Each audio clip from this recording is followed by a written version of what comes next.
The Needless Man by Jesse Fenelon. Life. What is it? A wait for death? Or is it a chance to be someone no one has ever been before?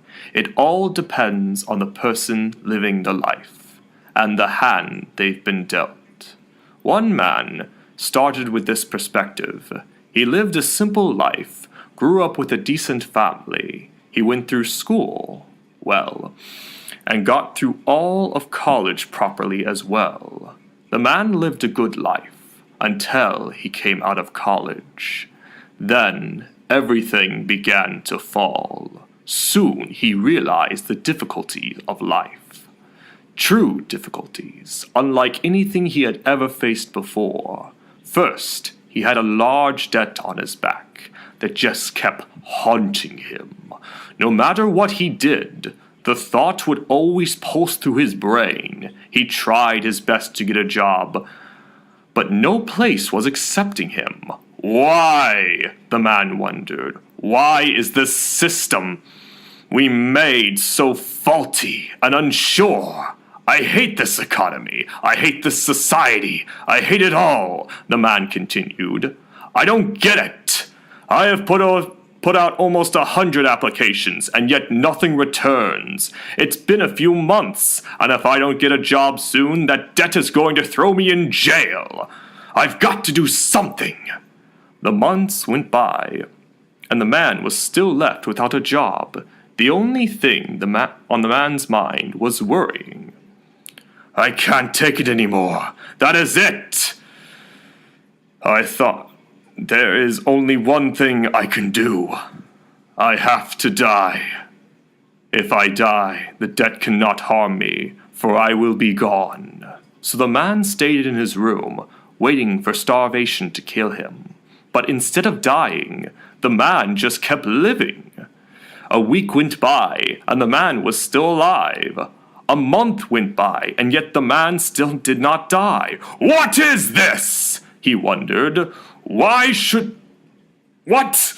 I should be dead by now. How is it that I'm still alive? Why is my soul being tormented to keep me alive? Time went on, and the debt came upon him. His family looked upon him and his debt and made an agreement with him.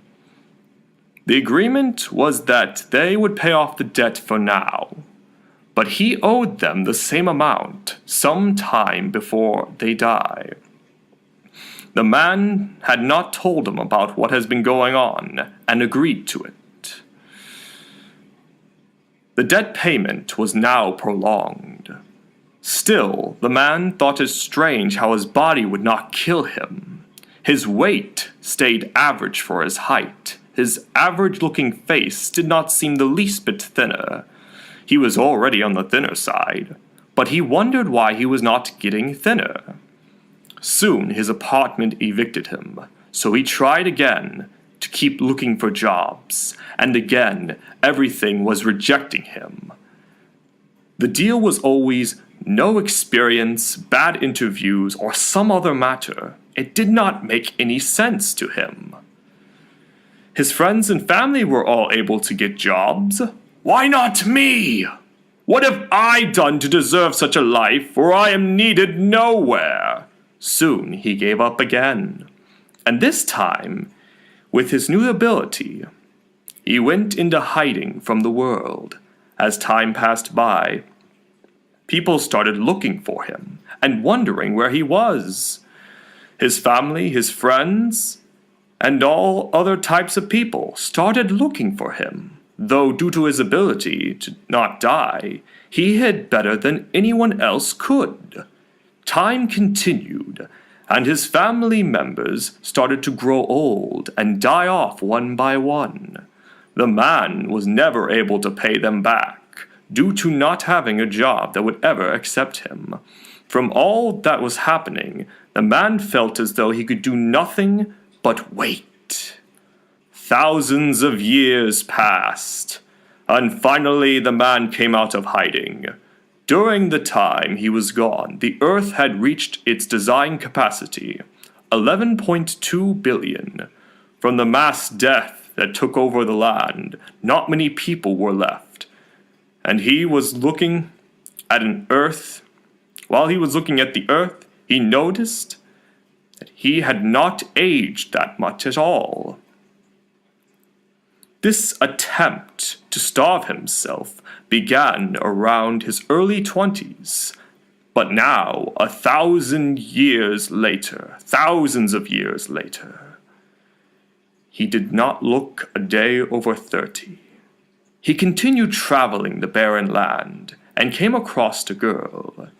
She knew that the population was slim and spoke to him about trying to start life back up again. "No," the man started. "This entire life, this earth treated me like dirt. I was unneeded by this place. The human life made me feel so inferior. But now I see that it wasn't me that was inferior. It was this earth and this existence. A place that does not require all those who live in it is not sufficient at all. It is worthless. The world did not need me, and I did not need it. And that is the reason why I did not die. This type of place must not be brought back, but instead buried and forgotten." With this realization, the years caught up with him, and he faded away. The woman fell to the ground crying. She knew the human race was not going to rise up ever again. The end.